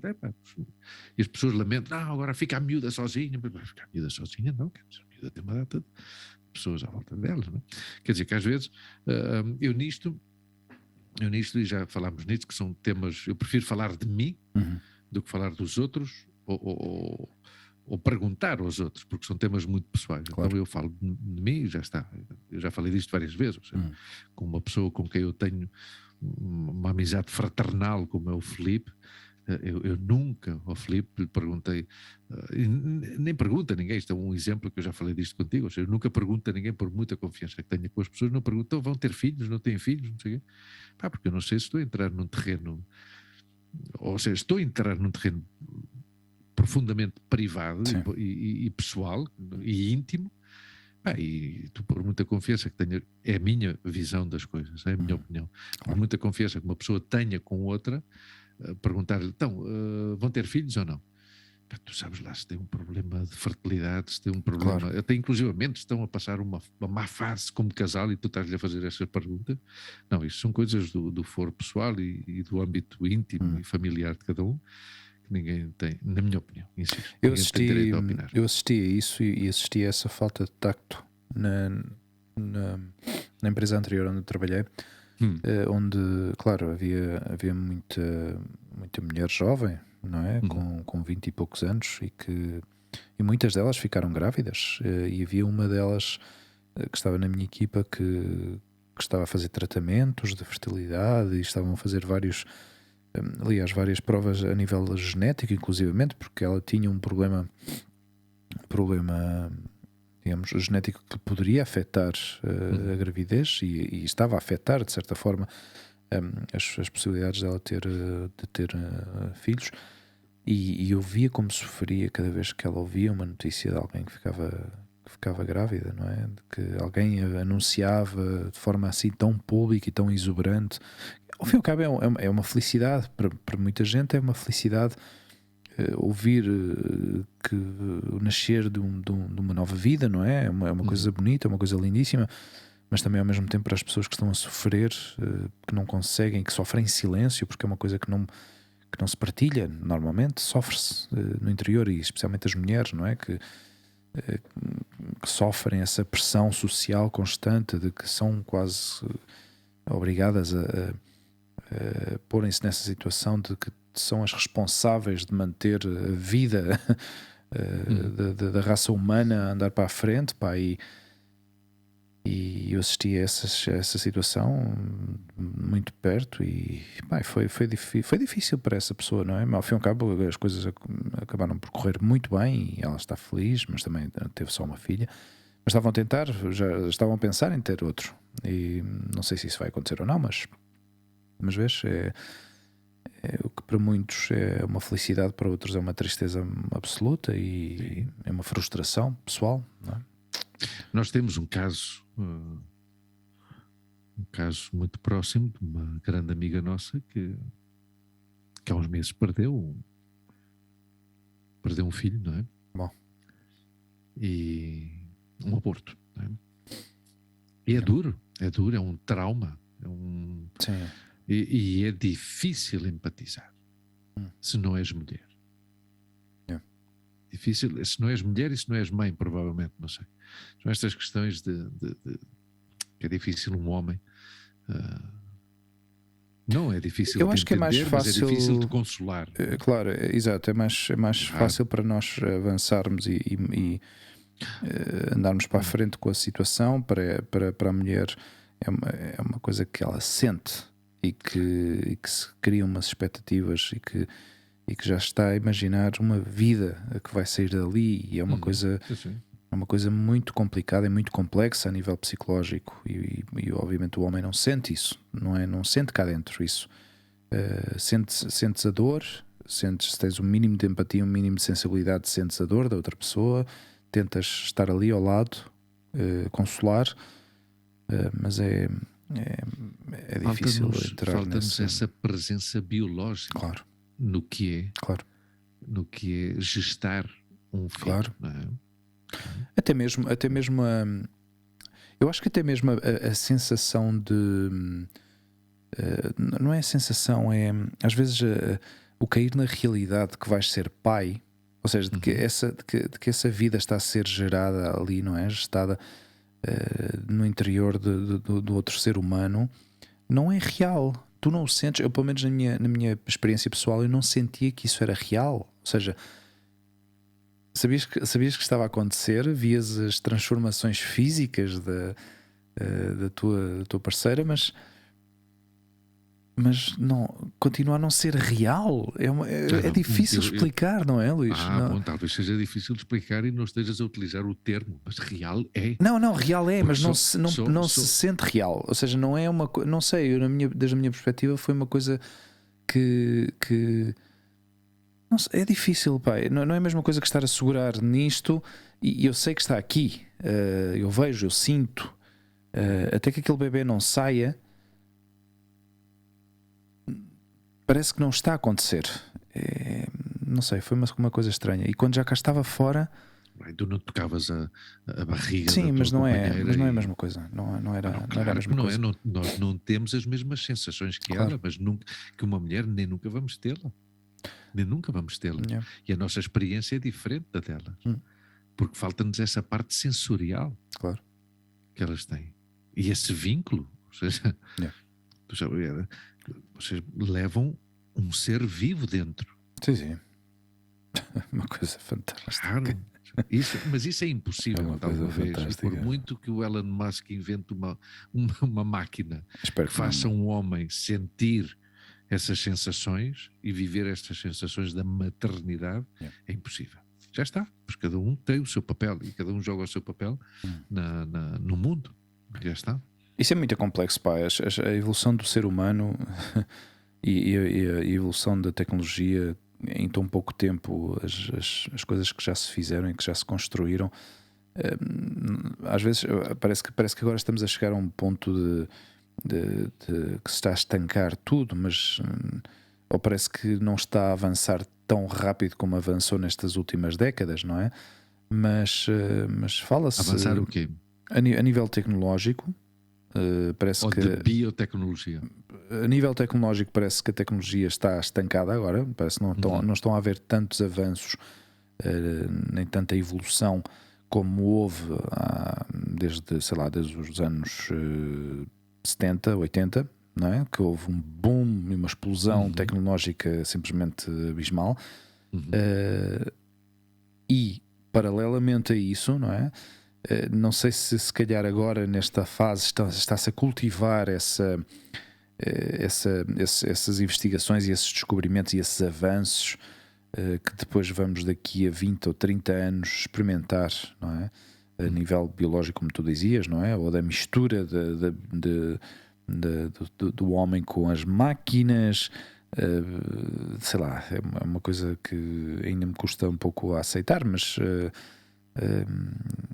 esses filmes futuristas que às vezes vemos e e que vemos robôs ou pessoas que são humanoides, não é? Ou que têm partes já biométricas, ou seja, não biométricas, mas biomecânicas, ou seja, um braço biónico ou um olho biónico ou alguma parte cerebral ou alguma outra parte qualquer do corpo que sejam biónicas, não é?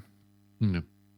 Eu acho que hoje em dia já temos pessoas que estão assim, não é? Porque sofreram amputações de uma perna, ou, especialmente veteranos da guerra, que têm mãos que são artificiais, mas já se deu um grande avanço a nível biónico, não é? De utilizar próteses que quase a sensação que eles têm é que é quase real, não é? Nesse sentido houve bastante avanço, mas ainda não está muito bem digamos estandarizado, não é? Não é uma coisa que todos tenham acesso a ela, não é?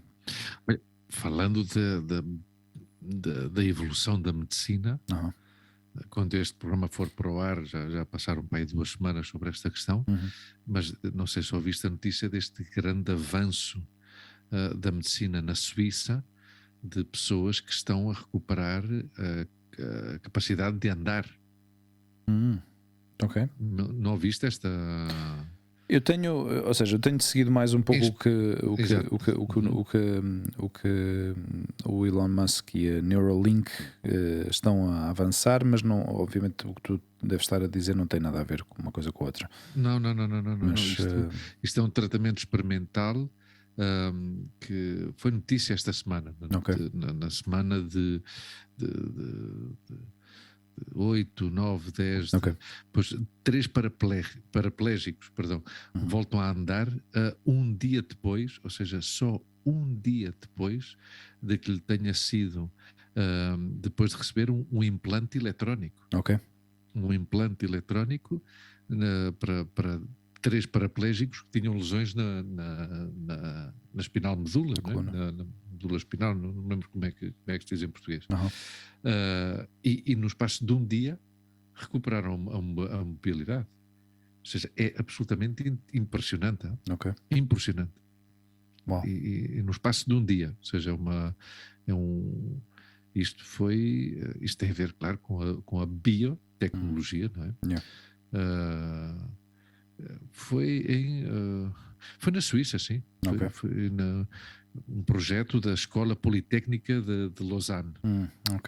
Mas vês, é destas coisas, é um grande avanço, uma grande evolução, mas ainda é cedo, ou seja, ainda está Sim, mas é um avanço absolutamente brutal. Mas quando é que isso começa a ser distribuído e passa a ser já prática comum, não é? Porque ao fim e ao cabo isso é uma tecnologia que deve ser cara, porque quem é que assume os gastos dessa de implementar, não é? Mas até que isso seja mais vulgar, mais comum, ainda vão passar algumas décadas, digo eu. Ou menos, não, eles não esperam tanto. Eles não esperam que passe tanto. Não. Eles são muito otimistas nisto e não esperam que passe tanto tempo para que seja um tratamento que esteja ao alcance de um uso mais, não digo massivo, mas mais normal. Ou seja, será comparticipado pela Segurança Social? Pois não sei, depois também provavelmente terão que fazer contas. O que é que sai mais barato ao Estado? Manter uma pessoa numa cama? Não é? Ou dar a possibilidade a uma pessoa de voltar a andar, a ter uma atividade física e que provavelmente possa inclusivamente participar na sociedade com um trabalho. É? Pois, como tudo na vida, infelizmente, está à volta do dinheiro, depois tem que fazer contas, não é? Para ver o que é que sai mais barato. São estas coisas da vida. Eu celebrei muito isto, não é? Porque como sou grande adepto da ciência, que impressionante. Sim, falava-se até de exoesqueletos, não sei se já ouviste falar disso, são estruturas... Pois isto anula o exoesqueleto. Claro, exato. Porque é um implante eletrónico que metem na zona que está... que tem a lesão, não é? Na zona lesionada, que não permite as pessoas andar, e que no espaço de um dia começam a andar. Porque o que faz é criar uns impulsos eletrónicos que mandam a informação ao cérebro que essa parte lesionada já não envia. Então recupera essa atividade eletrónica também, elétrica, que existe no próprio corpo humano, que esses impulsos que envia, esses estímulos, melhor dito, que envia ao cérebro, dando a ordem do que é que o corpo quer fazer. Ou seja, que vamos assistir daqui nestas próximas décadas uma integração mais informatizada até do próprio cérebro, não é? Esta coisa que eu te falei do Neuralink é muito parecido, é similar ao que tu acabas de descrever. E é uma das coisas que o Elon Musk fala muito, que promete o que promete esse tal Neuralink não é só recuperar a mobilidade a pessoas que tenham que estejam paraplégicas, por exemplo, mas também poder comunicar-se com as máquinas sem necessidade de verbalizar, ou seja, através do cérebro, dos impulsos do teu pensamento, não é? Exatamente, poder comunicar, porque o tipo tem uma teoria muito louca sobre isto, e ele considera que nós já não somos capazes de acompanhar o ritmo de processamento das máquinas, dos computadores de hoje em dia, e que a única forma que nós temos de conseguir chegar lá é através deste tal sistema de Neuralink, de estar conectado às máquinas e de que o cérebro tenha algum tipo de ajuda para conseguir processar, porque senão de outra forma não vamos conseguir. E isto vai associado também à inteligência artificial e ao que ele pensa sobre a inteligência artificial. É curioso que este homem, embora tenha esta visão do futuro muito para além de talvez da nossa realidade, da nossa existência, não é? Tem uma certa aversão à inteligência artificial por causa do possível descontrolo que possa eventualmente existir a partir do momento em que as próprias máquinas consigam assumir o controle e que já não necessitem dos seres humanos para sobreviver, não é? Isso é uma coisa que nós também vemos nestes filmes como o Terminator, como o Matrix, não é? Que as máquinas acabaram por conseguir elas próprias replicar-se, duplicar-se e não depender do ser humano para funcionar, não é? E depois fala-se muito também da ética e das regras que se ponham, ou que se imponham aos robôs, não é? A inteligência artificial, não sei, é tudo bastante complexo nesse aspecto. Gostaria de ter uma conversa com alguém sobre estas questões também. Eu acho que seria interessante que nos aclarassem certas perspectivas, não é? E como é que vem o futuro da raça humana, não é? Bom, há grandes teorias que falam cada vez mais na redução da jornada laboral, que devemos trabalhar 4 horas ou menos, inclusivamente. Mas tu estavas a falar da aversão desse homem, não sei o quê, pela inteligência artificial. Eu o que vejo é uma grande aversão por parte desta gente, destes grandes magnates como este Elon Musk, o outro da Amazon, Bill Gates, esta gente assim. Porque é que continua a não ser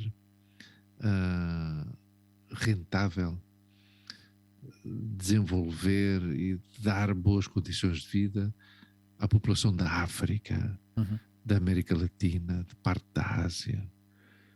Ou seja, é uma vergonha ver, e isto obviamente deixamos aqui a pergunta, mas nem tu nem eu, nem, provavelmente nenhum dos nossos ouvintes pode responder a esta pergunta. Ou seja, o que eu acho que sim, que estaremos todos de acordo é na seguinte afirmação, é que continua a ser rentável para alguns que haja pobreza no mundo. Ou seja, a miséria de parte da população mundial continua a ser vantajoso para outra parte da população mundial. Claro, o facto de criar esse desequilíbrio, não é? Acaba por gerar uma dependência por parte desses países para que continuem a... O equilíbrio está no desequilíbrio. Exato. Ou na desigualdade. Sim. É assim, não? Sim, olha, falaste aí do CEO da Amazon, o Jeff Bezos. Outra excentricidade última, pelos vistos, foi a de em Amsterdão vão desmantelar ou desmontar uma ponte antiquíssima para que o iate desta pessoa possa entrar no porto da cidade de Roterdão. Ou possa sair. Roterdão, eu disse Amsterdão. Possa sair, porque está a ser fabricada ali. Eu soube dessa notícia com... Ok. Eu soube dessa notícia pelo Baeta. Foi o Baeta que nos mandou essa então notícia. tem todo sentido que desmontei a ponte. Claro, não, a questão é que vão desmontá-la e voltar a montá-la. Isso está certo. A polémica está aí. Quem é que vai pagar esse desmontagem e essa montagem? Pois deveria ser ele. Os holandeses, pá. Mas acho que com os seus impostos. Mas isso é óbvio. A notícia que eu li é de que está a haver uma iniciativa através da internet que 14 mil pessoas estavam interessadas em lançar ovos podres ao iate quando ele atravesse esse canal. 4 mil pelo menos confirmaram a assistência, portanto vai ser interessante ver se realmente... Quando é que é? Para quando é que está previsto? Deixa cá ver se isso nos dizem.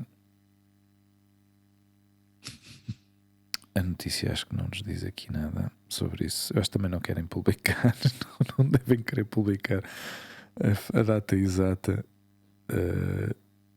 Não sei, talvez o nosso amigo até nos possa dar essa informação a posteriori, mas agora não temos essa informação. As nossas fontes não nos... Olha, vamos. Eu queria confirmar, eu queria só comentar aqui, porque o Rui, lembras-te daquela notícia que eu partilhei de que o Rui e outro amigo nosso, outro colega nosso, meteu-se em sarilhos com as autoridades americanas e ele realmente confirmou a história que a história que eu falei, que eu comentei, foi em St. Thomas, nas Ilhas Virgens. Nas Ilhas Virgens. Durante a viagem a Porto Rico. Anda! E que estavam num bar e não sei o quê, e resolveram dar um espetáculo de peões com o carro, com o pessoal todo do bar em standing ovation. Mas isso em St. Thomas? Claro, eu acho que isto foi em St. Thomas, sim. Ok.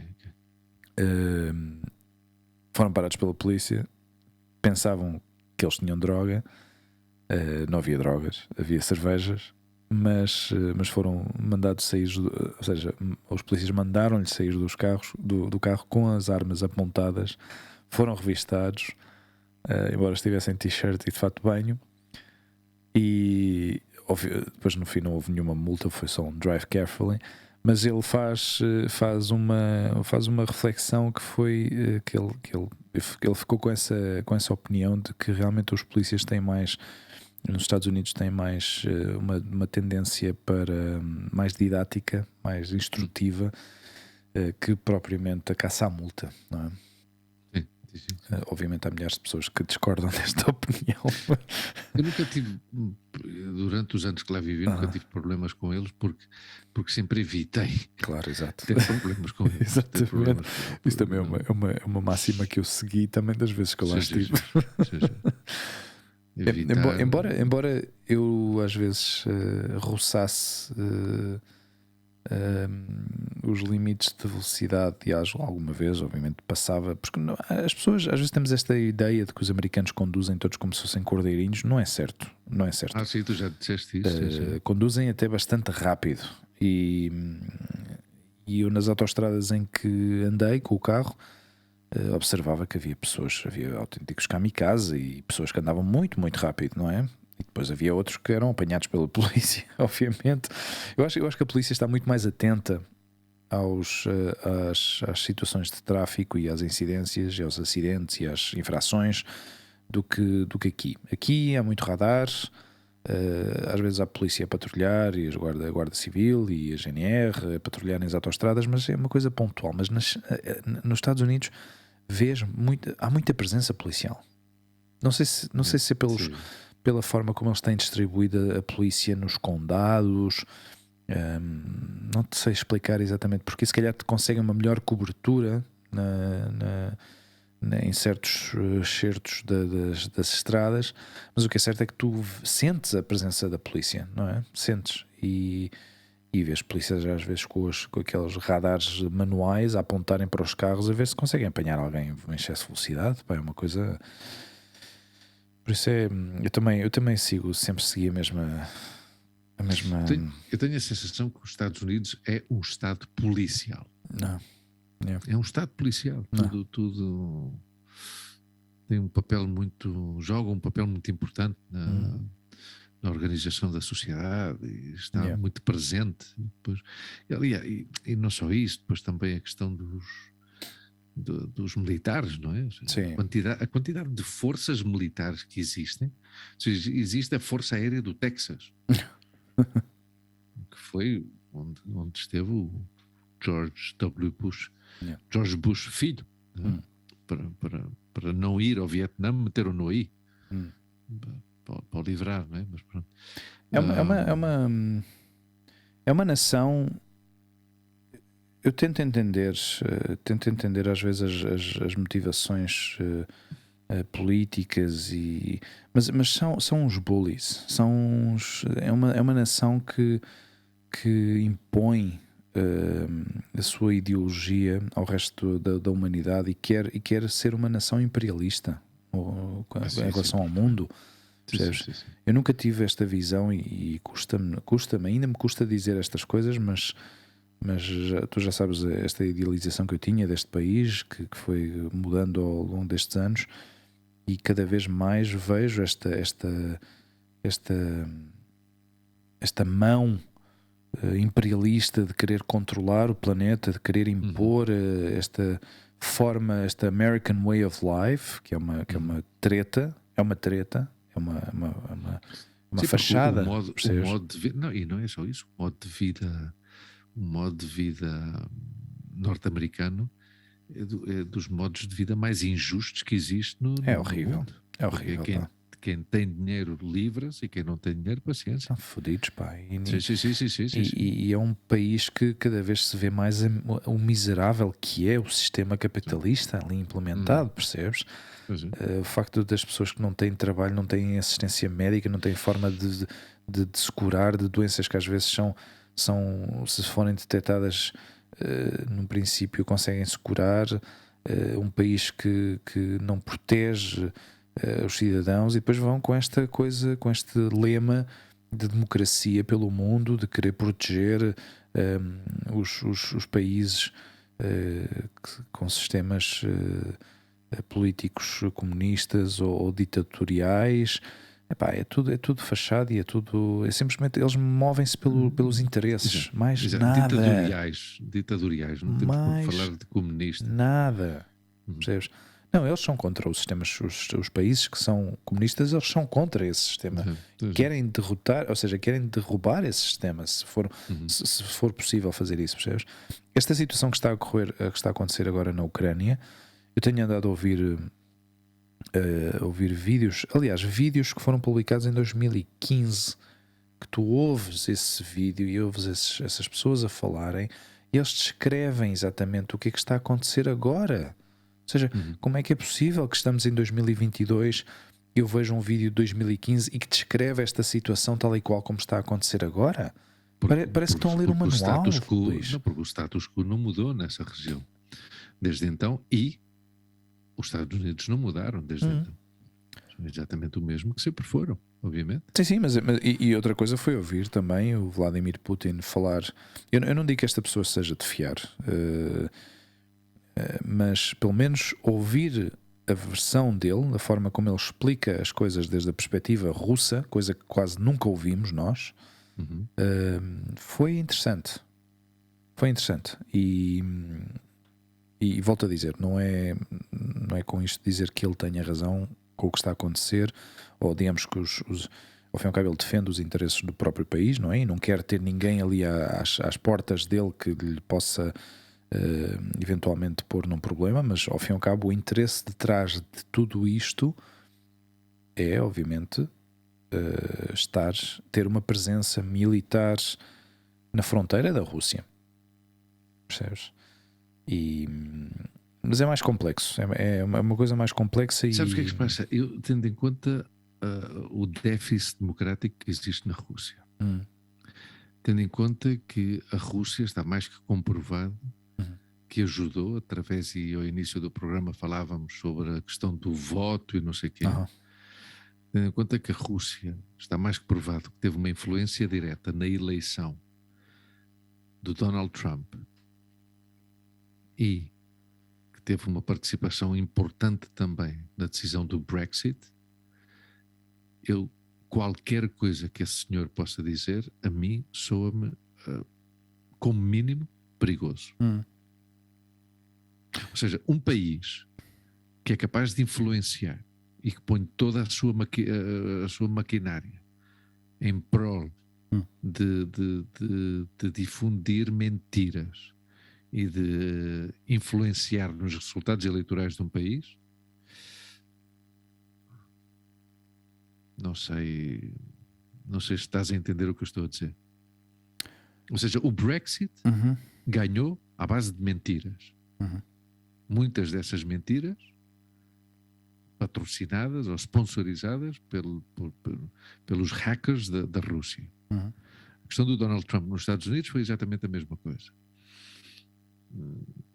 Não sei onde é que está a credibilidade desse homem. É um homem perigoso. Não, mas a nível... Absolutamente perigoso. Sim, mas que defende outro tipo de imperialismo que também os Estados Unidos... Sim. Não, e a atitude que ele tem sobre... Ou seja, quando há certos pontos estratégicos que quando o Ocidente tenta aproximar-se, obviamente eles tentam pôr a mão logo naquilo e dizer não, com isto aqui não podem tocar ou isto não podem mexer. A Ucrânia é um ponto estratégico muito importante, ex-República Soviética, mas a nível histórico, pelo que eu entendi, não a nível histórico, mas pelo que eu entendi, eles não têm interesse em ficar com a Ucrânia. O que eles têm interesse é deixar a Ucrânia de rastros completamente a nível económico, para que não tenha nenhum interesse para o Ocidente. Ou seja, é um jogo um pouco estranho, pelo que eu ouvi e pelo que eu li, mas para a Rússia aquilo não tem nenhum interesse mais além do facto deles não quererem, basicamente, que os ocidentais se metam ali. Não é? E não querem ter os americanos ali ao pé também.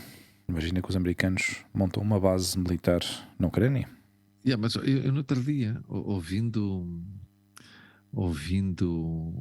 um destes analistas da televisão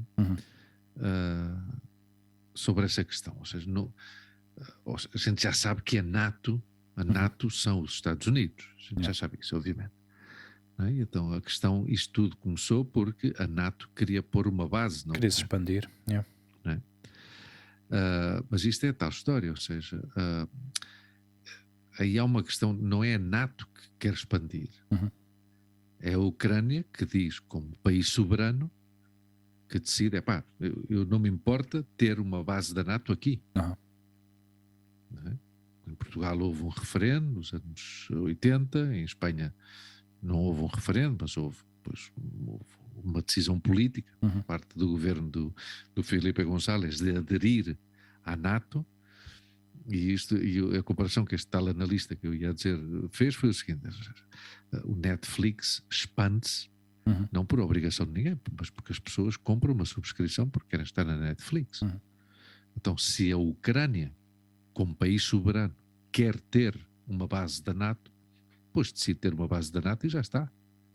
Ou seja, esta pressão está porque a Rússia diz, não, se a Ucrânia decide abrir as suas portas para que a NATO ponha uma base no seu país, eu ataco a Ucrânia porque não quero que a NATO tenha uma base às portas da minha casa. Claro, mas sabes o que acontece se fosse o inverso? Ou seja, se por exemplo um país como o México ou Cuba decidisse ou aceitasse que os russos se instalassem ali, tenho a certeza absoluta que os americanos entrariam em colapso mas mental. Isso já aconteceu nos anos 60, claro, com exato. A crise da Baía Cochina. Claro, mas não continua a acontecer. Então, se acontecesse agora, se os russos decidissem ou entrassem em acordo, com algum país que estivesse ou o Canadá, imagina o Canadá abrir as fronteiras aos russos e dizer, ok, vocês podem instalar aqui uma base militar. O que passa é que isso é inverossímil, porque isso não existe. Claro. Sabes porquê? Porque a Rússia não tem esse poder. Não, ok? Mas a Rússia tem o poder da extensão do seu território. Claro, mas não é uma questão de ter. Agora não estamos a falar de uma questão de ter poder ou não ter poder. A questão aqui é que se fosse a situação invertida. Exato, mas como nestas questões os temos que americanos lidar com a realidade. Mental. Yeah. Como nestas coisas temos que lidar com a realidade, com os factos. Já está, como a Rússia não tem. A Rússia não tem sequer esse poder militar em relação à NATO, porque na NATO, obviamente, 80% da NATO do ponto de vista bélico são os Estados Unidos. Os outros países ajudam em quê? Pois ajudam uma base nas Lajes, uma base em Rota, no sul de Espanha, uma base aqui, uma base ali, pois já está. Mas quer dizer, e olha que eu sou uma pessoa anti-NATO, porque eu considero que é um absurdo, mas pronto, talvez seja o meu aspecto naif, esta inocência permanente que eu tenho no meu ser, que eu não sei para que é que existem exércitos, mas pronto. Sim. É o normal, tem que existir, já está, porque as guerras existiram toda a vida. Mas se voltamos ao ponto desta questão, é isto. A Rússia está a querer influenciar, na soberania de um país. É assim, pá. É assim. Quer influenciar. É como, imagina que tu vives num prédio e tu queres cozinhar todos os dias couve-flor. E há uns vizinhos que dizem, pá, você não pode cozinhar todos os dias couve-flor, porque senão é um pivete dos diabos aqui na escada. Pá, paciência, pá. Mude de casa, vai viver numa vivenda, porque você vive num prédio. Você não pode alterar, você não pode interferir na soberania. Claro, mas estes países, assim, é tão delicado que as coisas deveriam se fazer com outro... Deviam entrar noutro tipo de dinâmica, porque e depois entra o complexo, cinismo da Alemanha, não é? O cinismo da Alemanha, que não se mexe muito, porquê? Porque precisa da Rússia por causa do gás. Claro, exatamente. Mantém-se ali assim, opa, isto não tem nada a ver connosco. Foi exatamente a mesma coisa que aconteceu quando quiseram eliminar o Muammar Gaddafi da Líbia, não é? Todas as pessoas dizem, pá, este gajo está a matar, está a fazer uma limpeza étnica no seu país, pá. Ou França, só precisamos do teu ok para atacar aquilo. E a França diz, pá, espera aí, deixa-me pensar uma merda. Depois então é que se descobriu que a França demorou 2 ou 3 semanas, ou 2 ou 3 meses, já não me lembro bem como é que foi a situação, em tomar uma decisão. Porquê? Porque tinha que deixar caducar um contrato que tinha assinado com a Líbia para fornecer gás, não é? Espera bem, não vou agora romper aqui o contrato, pá. Eu já gastei uma data de milhões e agora como é que é? E depois o meu gás? Quem é que me dá o meu gás? Jogadas, mano. Jogadas que nos transcendem e que espero que o Vladimir Putin não ouça o nosso podcast. Eu não acho que vá acontecer nada. Esperemos. Eu não sei, eu não faço a mínima ideia do que é que pode acontecer ou não. Pelo menos a sensação que eu tive do que eu ouvi não era.